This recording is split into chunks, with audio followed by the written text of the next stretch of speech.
오늘 우리에게 주시는 하나님의 말씀 열왕기상 2장 1절부터 4절까지 말씀입니다.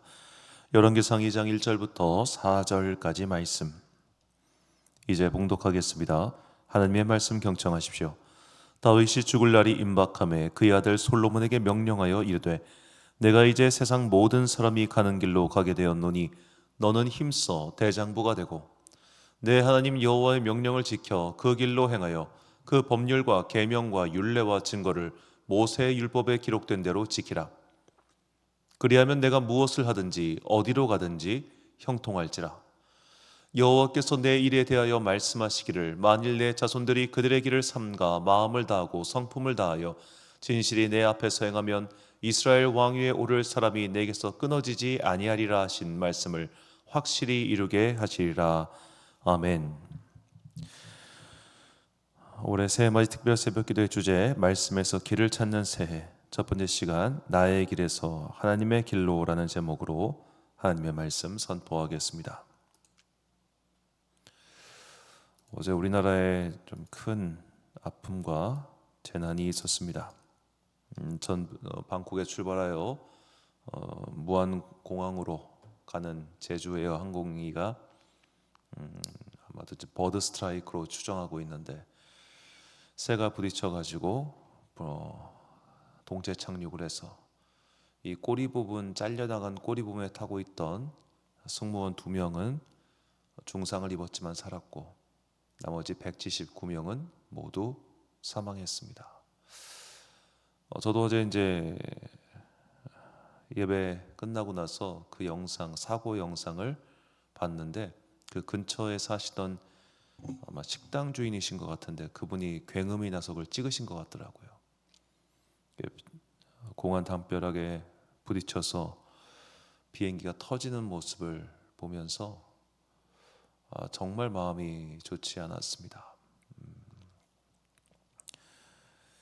우리가 물론 연간 교통사고로 사망하는 숫자가 훨씬 많습니다. 비교할 수 없을 만큼 훨씬 많은데 우리는 내가 통제할 수 있는 상황에서 당하는 사고와 내가 어찌할 수 없는 상황에서 겪게 되는 사고, 이거를 구분해서 받아들이게 되죠. 내가 어찌할 수 없는 상황에서 벌어지는 사고를 보통 재해라고 부릅니다. 그러니까 이건 자연재해와 비슷한 사건이죠. 그런데 자연재해가 그런 자연재해를 통해서 어찌 보면 우리가 이게 인간이란 존재가 굉장히 미약하고 작구나 하다못해 이런 깨달음이라도 얻을 수 있거나 혹은 어떤 초월자에 대한 두려운 마음, 경외하는 마음이라도 배울 수 있다면 이런 사고는 그저 인간이 과학기술이 발전하면서 대량 운송 수단이 늘어나고 그러면서 벌어지는 이런 일들 더 막 마음이 정리가 안 되고 힘들더라고요. 상당히 힘들었습니다. 이런 마음은 사실 세월호 침몰 사건 이후 전 처음이었습니다. 그때도 제가 똑똑히 기억하고 있는 게 교회에서 여름 사역을 준비해서 기도회를 하고 있었는데 그 소식을 보고 정말 너무너무 힘들었어요.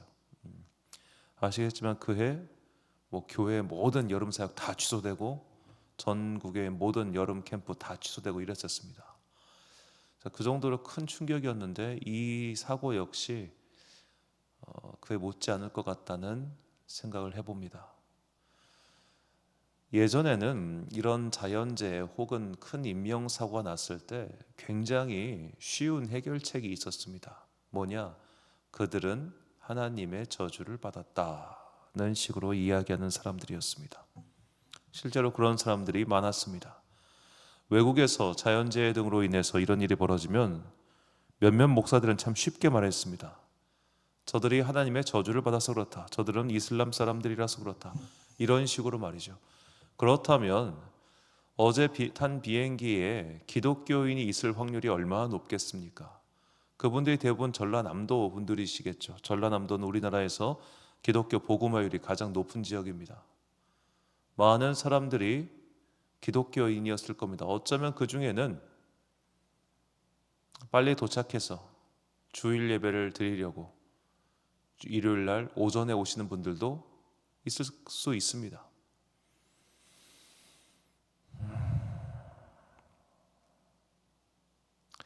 이 얘기를 너무 길게 하면 안 될 것 같은데요. 네, 하여튼 참 안타까운 일 벌어졌고 우리가 그것을 위해서 계속 함께 기도합시다. 자, 이번 새해마의 특별 새벽 기도회는 올해 교회 2025년 우리 교회 표어를 주제로 삼아 말씀을 전하고자 합니다. 2025년 우리 교회 표어는 말씀에서 길을 찾는 교회입니다. 자, 말씀에서 길을 찾는다. 이것은 어떤 의미일까요? 오늘은 먼저 다윗의 유언 속에서 그리고 솔로몬의 기도 속에서 그 힌트를 얻고자 합니다. 자, 열왕기상에서 오늘 본문 다윗은 죽기 전에 그의 아들 솔로몬에게 다음과 같은 유언을 남깁니다. 본문 3절 말씀. 내 하나님 여호와의 명령을 지켜 그 길로 행하여 그 법률과 계명과 율례와 증거를 모세의 율법에 기록된 대로 지키라. 그리하면 내가 무엇을 하든지 어디로 가든지 형통할지라. 아멘. 자, 내 하나님 여호와의 명령을 지켜 그 길로 행하라. 그리고 그 법률과 계명과 율례와 증거를 기록된 대로 지키라. 이렇게 솔로몬에게 유언을 남깁니다. 그리고 솔로몬은 나중에 성전 봉헌 기도에서 내가 이러한 것들을 지켰고 그리고 내 마음대로 길을 걷지 않았다라고 하나님께 기도를 드리며 고백합니다. 열왕기상 8장 25절 말씀입니다. 이스라엘의 하나님 여호와여, 주께서 주의 종 내 아버지 다윗에게 말씀하시기를 내 자손이 자기 길을 삼가서 내가 내 앞에서 행한 것 같이 내 앞에서 행하기만 하면 내게서 나서 이스라엘의 왕위에 앉을 사람이 내 앞에서 끊어지지 아니하리라 하셨사오니 이제 다윗을 위하여 그 하신 말씀을 지키시옵소서. 아멘. 자, 자기 길을 삼가서 그리고 우리가 방금 읽었던 본문 3절 그 명령을 지켜 그 길로 행하여. 자, 하나님의 길과 그리고 자기의 길, 즉 나의 길이 구분되어 있습니다. 약간 대비되는 것처럼 보이기도 하죠. 자, 다윗의 유언에 나왔던 것은 너희가 하나님의 길을 가야 된다는 것이고, 그리고 솔로몬의 기도 속에서 나오는 것은 내가 이 말처럼 나의 길을 가지 않고 하나님의 길을 갔다고 고백합니다. 그러니 이제 주님께서 약속하신 바 복을 나에게 주옵소서, 뭐 이런 얘기죠. 자, 솔로몬이 말했던 하나님의 길과 나의 길, 이건 그 당시 사람들에게는 사실 굉장히 그렇게 어렵지 않았을 겁니다. 지금 우리보다는. 왜냐? 그때는 어떻게 살아야 되는지, 너희가 무엇을 해야 되는지를 하나님께서 꼼꼼하게 알려주셨기 때문입니다. 안식일을 거룩하게 지키는 방법들, 안식년에 대한 것들, 희년에 대한 것들, 각종 제사에 대한 것들, 이런 것들을 다 알려주셨기 때문에 여기서 떠나지만 않으면 되는 거예요. 바운더리도 정해놓으셨고 해야 할 바를 정해주셨습니다. 물론 여기서 적용과 해석의 영역도 있었지만 그 해석의 영역이 그렇게 복잡하지가 않았습니다.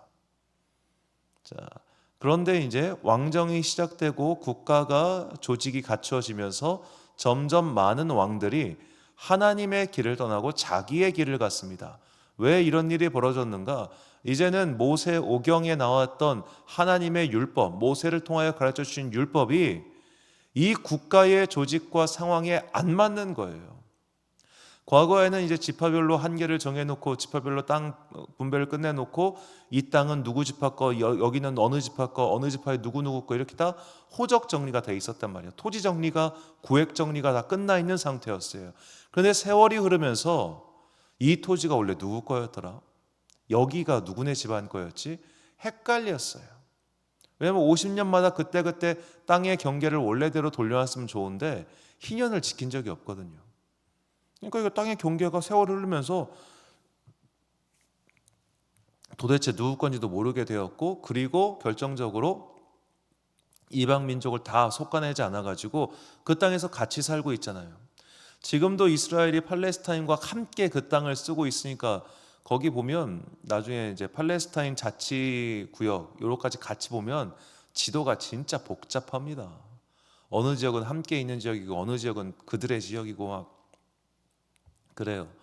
자, 그렇게 복잡한 거를 보다 보면 아우 이거 참 우리가 지금 봐도 우리가 야 이거 부동산 투자 못하겠다 그런 생각이 들 정도인데 그 옛날은 오죽했겠습니까? 뭐 장부가 있겠어요, 뭐가 있겠어요. 그렇게 나라를 다스리면서 애매모호해진 게 많으니까 그때부터는 자의로 일을 행하기 시작한 겁니다. 외국의 문물도 좀 배워보고 제도도 좀 배워보고 그리고 국가가 성장했고 인구가 늘어났으니 이게 이게 농경만으로는 좀 안 되겠네. 국가 산업을 발전시키려면 상업을 해야 되고 상업을 하기 위해서는 무역을 해야 되고 무역을 하기 위해서는 그들과 교류를 해야 되고 교류를 하다 보니 그들의 문화가 우리 속으로 들어오고 이런 것들이 일어났던 거죠. 그러니까 시대의 변화는 계속 가속화되고 있는데 말씀은 고정되어 있잖아요. 광야 시대 선포된 말씀 그대로잖아요. 말씀이 시대를 못 따라온다는 거예요. 그러니까 말씀은 말씀이고 나의 길은 나의 길이야. 이런 식으로 솔로몬 이후에 이스라엘 역사가 변모되기 시작하는 겁니다. 그것은 결코 좋은 방향이 아니었죠. 자, 이런 질문은 오늘 우리도 마찬가지입니다. 우리는 말씀에서 길을 찾아야 한다고 그렇게 선언했습니다. 그리고 누구나 다 내 삶이 말씀의 인도를 받기를 원하고 있습니다. 그것을 원하지 않는 성도는 없습니다. 그렇다면 우리는 어떻게 해야 말씀에서 우리의 길을, 바른 길, 하나님께서 원하시는 길을 찾을 수 있을까요? 성경 말씀이 4,000년 전, 3,000년 전, 2,000년 전에 기록된 성경 말씀이 오늘 21세기 2025년을 살아가는 우리에게 길을 알려줄 수 있겠습니까? 너는 어떤 직업을 선택해서 이 일을 하다가 나에게로 와라. 이런 뚜렷한 글귀가 성경 안에 쓰여 있다면 우리가 고민할 것이 무엇이겠습니까? 성경이 만약 우리에게 너희들은 모두 나를 섬기는 제사장, 종교인이 되어 교회가 되었던 어디가 되었든 여기서 목사나 전도사로 사찰 집사로 일을 해라 이렇게 적혀 있다면 우리가 뭐에 고민할 게 있겠습니까? 그런데 그렇게 적혀 있지 않잖아요. 시대는 변해갑니다. 그리고 하나님께서 말씀하신 것들은 너무나 고대의 것들입니다. 분명하지가 않고 애매모호합니다. 그래서 우리는 그래 말씀의 인도를 받아야지, 말씀에서 길을 찾아야지라고 수도 없이 말하고 다짐을 하지만 말씀이 우리에게 가르쳐주는 삶은 너무 단순해요. 사랑하라, 용서하라, 이해하라, 인내하라. 성령의 열매 중에 우리가 이해 못할 열매가 뭐가 있습니까? 충성스럽게 일하고 진실하게 일하고 절제하고 아껴주고 사랑해주고 복잡하고 어려운 게 없어요. 그러다 보니까 내 삶의 구체적인 여행에서 인도를 어떻게 받아야 될지 모르겠는 거예요. 내 삶의 구체적인 곳에서 어떻게 길을 가야 될지 모르겠는 겁니다.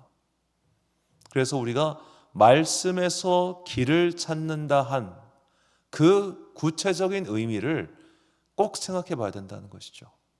이렇게 말씀에서 구체적인 인도함을 받았던 좋은 사례가 바로 바울의 선교 여정에서 볼 수 있습니다. 자, 바울이 2차 선교 여행을 떠났습니다. 2차 선교 여행은 이렇게 원래는 바울의 생각에 육료를 따라서 자신들이 1차를 다녀왔던 곳을 다시 한번 되짚어가는 것이 바울의 목표였어요. 그러니까 바나바와 바울이 사실 그 목적지는 똑같아요. 근데 여행 방법만 다를 뿐이에요. 바울은 역순이었고 바나바는 정순이었던 것뿐이에요. 그러니까 요렇게 가냐, 요렇게 가냐, 요 차이밖에 없었어요. 그러니까 우회전할 거야, 좌회전할 거야, 진짜 그 정도 수준인데 여하튼 이렇게 해서 우회전해서 일로 가려고 했어요. 자, 이렇게 가고 있는데 하나님께서 그의 길을 막으십니다. 사도행전 16장 6절과 7절 말씀. 성령이 아시아에서 말씀을 전하지 못하게 하시거늘 그들이 부르기아와 갈라디아 땅으로 다녀가 무시아 앞에 이르러 비두니아로 가고자 했을 때 예수의 영이 허락하지 아니하시느니라. 자, 아시아 지방, 그러니까 오늘날 터키 지방이죠. 이 터키 지방에서 계속 말씀을, 그러니까 1차 선교 여행지를 되짚으면서 그것을 돌아보고자 했던 이 바울의 계획을 성령님께서 막으셨습니다. 자, 이렇게 성령님께서 그들이 하는 일을 막자 바울이 어떻게 반응했는가? 그 다음에 나오는 9절과 10절. 밤에 환상이 바울에게 보이니 마게도냐 사람 하나가 서서 그에게 청하여 이르되 마게도냐로 건너와서 우리를 도우라 하거늘. 바울이 그 환상을 보았을 때 우리가 곧 마게도냐로 떠나기를 힘쓰니 이는 하나님이 저 사람들에게 복음을 전하라고 우리를 부르신 줄로 인정함이러라. 아멘. 자, 밤의 환상이 바울을 어디로 가라고 알려주십니다. 그리고 바울은 그 지시를 따라서 움직이죠. 이것이 우리가 인도함을 받는 또 다른 방법 중에 하나입니다. 우리가 과거와 같이 계시의 시대를 살고 있다면 주님께서 우리에게 뚜렷하게 텍스트와 같은 형태로 말씀을 해 주시겠죠. 그런데 우리는 그런 계시의 시대가 지났습니다. 이제 우리는 성령의 시대, 다른 말로는 해석의 시대에 살고 있습니다. 우리에게 주어져 있는 성경이라고 하는 텍스트는 이제 바뀌지 않습니다. 아마 다른 사본이 나와서 다른 책이 나오더라도 성경 66권의 목록표는 변하지 않을 겁니다.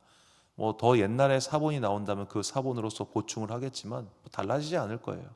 자, 이렇게 달라지지 않는 고정된 텍스트를 가지고 있는 우리는 결국 이 시대 속에서 큰 방향의 틀은 다 똑같아요. 큰 방향. 어떻게 살아야 되는가? 하나님을 믿는 사람이 어떤 모양으로 사는가에 대한 큰 틀은 대동소이해요. 큰 차이가 정말 없습니다. 그런데 각자의 삶 속에서 어떤 식으로 살아야 될까? 이 구체적인 모습을 가지고 기도해야 되는 거예요. 큰 방향은 정해져 있고 이 큰 방향 속에서 구체적으로 어떤 모습. 가장 대표적인 예로 청년들은 어떤 인생을 살 겁니까?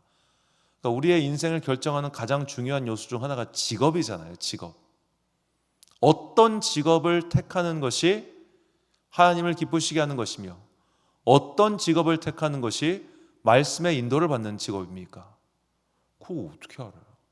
그게 그래서 기도가 필요한 이유가 여기에 있는 겁니다. 바울이 길을 정했습니다. 이 길은 분명히 하나님께서 기뻐하시는 길이었습니다. 그런데 예수의 영이 그 길을 막자 바울은 다시 기도하여 새로운 인도를 받지요. 큰 틀은 정해져 있지만 기도하면서 수정해 나가는 것. 그래서 우리가 이 시대 우리에게 필요한 가장 중요한 자질 중 하나가 유연성과 인내입니다. 하나님께서 나에게 분명히 이거 하라고 하셨어 해서 끝까지 고집 부리는 사람들 많습니다. 그런데 계속해서 기도함으로써 수정하는 거예요. 분명히 그때 나한테 이렇게 말씀하신 것 같은데 내가 그것을 잘못 생각했나? 자, 저는 아직 구체적인 그런 경험이 없어서 뚜렷하게 말씀을 못 드리겠습니다만 하나님께서 우리에게 어떠한 이미지와 같은 환상을 주시고 또 말씀하실 때 그러니까 성경을 통해서 하나님의 말씀을 들으면 뚜렷해가지고 우리가 딱히 헷갈릴 게 없어요. 그런데 기도 중에 많은 신비가들이 그랬습니다만 환상을 통해서 우리가 하나님의 어떤 메시지를 듣게 되면 꼭 그 아파스라고 하는 그 수도 원장에게 그걸 내용을 설명하고 물었습니다. 자기가 혼자서 이것을 해석해버리는 순간 잘못된 길로 갈 확률이 높았기 때문이죠. 그러니까 나라고 하는 이 울타리가 우리가 너무 견고하기 때문에 이 울타리가 완전히 부서지는 상태, 이것은 사실 부활하기 전까지는 불가능해요. 그래서 우리가 하나님의 그 거룩한 영을 통해서 여러 가지 말씀을 들어도 내가 그것을 자기 멋대로 해석할 확률이 매우 높습니다. 그래서 함께 성도들과 기도하고 나눔으로써 이것에 대한 바른 걸 찾아가는 노력이 필요하다는 겁니다. 이것이 유연성입니다. 어떤 사람들은 내가 받았어, 내가 받았고 나는 이거 바뀌지 않아 라는 분도 있지만 바울을 보십시오. 이렇게 유연하게 행동하지 않습니까? 막으시면 막으시는 이유가 있고 그 다음에 올 때까지 함께 기도하는 이 자세, 이것이 오늘 이 시대, 이 기도의 시대, 성령의 시대를 살아가는 우리 모든 성도들이 반드시 가져야 할 말씀에서 길을 찾는 방법입니다. 기도하지 않으면 우리가 의외로 말씀에서 길 못 찾습니다. 기도하지 않으면 말씀에서 길을 찾기는커녕 그저 말씀만 읽다가 끝날 확률이 매우 높습니다. 많은 기독교 학자들이, 기독교 학자라고 했습니다. 신학자가 아닙니다. 기독교 학자들이 기도하지 않고 성경을 읽기 때문에 그들은 성경을 그저 고전의 하나로만 여길 뿐 거기서 길을 발견하지 못합니다. 그러나 기도하는 사람들은 이 이미 완성된 계시 속에서 오늘 나에게 주시는 말씀, 오늘 나에게 주시는 하나님의 뜻을 발견합니다. 이것이 새해에도 변함없이 우리가 지켜야 할 믿음의 길인 것이죠. 그래서 시편 기자는 우리에게 이렇게 말합니다. 이 시편 기자의 간구가 우리의 간구가 되기를 소망합니다. 시편 139편 23절과 24절 말씀. 하나님이여 나를 살피사 내 마음을 아시며 나를 시험하사 내 뜻을 아옵소서. 내게 무슨 악한 행위가 있나 보시고 나를 영원한 길로 인도하소서. 아멘. 사랑하는 지혜빛 광성교회 성도 여러분, 그리고 이 새벽을 함께 깨우고 계신 귀한 주님의 자녀 여러분, 우리가 살고 있는 이 세상의 모든 현상을 성경이 다 설명해 주지 않습니다. 그리고 내 인생을 어떻게 살아야 할지, 내가 어떤 인생을 구체적으로 선택해야 되는지도 성경은 우리에게 말하지 않습니다. 그것은 오직 내가 하나님께 기도하면서 말씀 속에서 인도함을 받을 때 가능한 일입니다. 또한 하나님은 우리의 자유의지를 존중하시기 때문에 우리에게 강제적으로 너는 이거 해, 그런 일은 특별히 강권하시는 역사가 아닌 이상은 별로 일어나지 않습니다. 그래서 우리는 그 하나님의 자유로운 인격적 교제 속에서 말씀을 읽고 묵상하고 기도함으로써 오늘 나에게 원하시는 바, 그리고 앞으로 나에게 원하시는 바를 계속해서 찾아가야 됩니다. 이것이 믿음의 여정인 것이죠. 그러니까 믿음의 순례길은 그 길을 걷는데 날마다 지도를 보는 것과 비슷합니다. 이 길로 가면 내가 빠지지 않을까? 그냥 원웨이가 아니에요. 순례길은 그냥 담벼락이 다 쳐져 있어가지고 그냥 한 길로 쭉 가는 게 아니라 이렇게 가다 이쪽으로 빠질 수도 있습니다. 빠지면 고생해요. 그래서 밑에 있는 이정표를 잘 보고 걸어가야 되는 겁니다. 그 이정표가 성경인데 우리가 길을 걷다 보면 이정표가 띄엄띄엄 있잖아요. 마찬가지로 성경이 알려주는 이정표는 굉장히 애매모호해요. 사실은 다 알고 있지 않습니까? 성경이 오늘 너에게 버스 타고 가라, 택시 타고 가라, 기차 타고 가라, 비행기 타고 가라 얘기 안 하잖아요. 성경은 우리에게 그런 걸 이야기하지 않아요. 대략적인 방향만 알려줄 뿐이에요. 그 대략적인 방향 속에서 구체적인 건 어떻게 발견해야 되냐? 기도함으로써 우리가 찾아가야 된다는 겁니다. 자, 이렇게 성도의 기본 생활이 결정되어 있습니다. 이것은 거의 변하지 않는 많은 성도들이 갔던 길이며 우리가 가야 할 길입니다. 새해 더욱더 말씀의 인도함을 받기 위하여, 말씀에서 길을 찾기 위하여 기도하에 힘쓰도록 합시다. 기도함으로써 이 완결된 계시 속에서 오늘 나에게 주시는 구체적인 메시지를 듣고 그것을 따라감으로써 각자의 삶을 통하여 하나님께 영광 돌리는 여러분과 제가 되시길 주님의 이름으로 축원합니다. 기도하겠습니다. 사랑과 내가 풍성하신 아버지 하나님, 우리가 사는 오늘은 어제 죽은 사람이 그토록 바랬던 내일이라고 하는 그 짧은 문구를 다시 한번 생각해 봅니다. 오늘 하루를 귀하고 감사하게 여기는 사람들 되게 하여 주옵소서. 오늘 나에게 이 주어진 하루는 너무나 귀하다는 것을 잊지 않게 하여 주옵소서. 이제 새해를 준비합니다. 이 새해 또한 너무나 귀한 한 해입니다. 안타깝게 쓰러져간 모든 생명들과 그리고 남겨진 가족들을 위하여 기도하니 주여 위로의 빛을 비춰 주옵소서. 성도의 기본 자세는 세월이 흘러도 시대가 변하여도 바뀌지 않는다는 것을 깨닫게 하시니 감사합니다. 새해에 더욱더 말씀을 열심히 읽고 말씀이 가르쳐주고 있는 그 대략적인 방향표 속에서 오늘 나에게 말씀하시고자 하는 구체적인 하나님의 뜻을 기도함으로써 분별하고 깨달아가는 주의 자녀들 되게 하여 주옵소서. 날마다 성령님께서 우리 안에 말씀을 읽고 기도하고자 하는 이 거룩한 열망을 부릴 듯 일어나게 해주시기를 간절히 소망하오며, 이 모든 말씀, 인간의 생사를 주관하시고 세상을 다스리고 계신 거룩하신 예수 그리스도의 이름으로 기도드립니다. 아멘. 오늘의 기도 제목입니다. 살아계신 하나님께서 자녀들의 길을 인도하십니다. 먼저 나의 길이 하나님 앞에 정당한지 돌아보십시오. 그리고 정당하다면 날마다 기도하며 하나님의 음성에 귀를 기울이십시오. 이것이 성도의 매일 훈련입니다. 매일 말씀과 매일 기도가 내 습관이 될 수 있도록 부지런히 기도합시다. 오늘 주신 기도의 제목 가지고 기도와 묵상에 힘쓴 하루 되시길 바랍니다. 기도하겠습니다.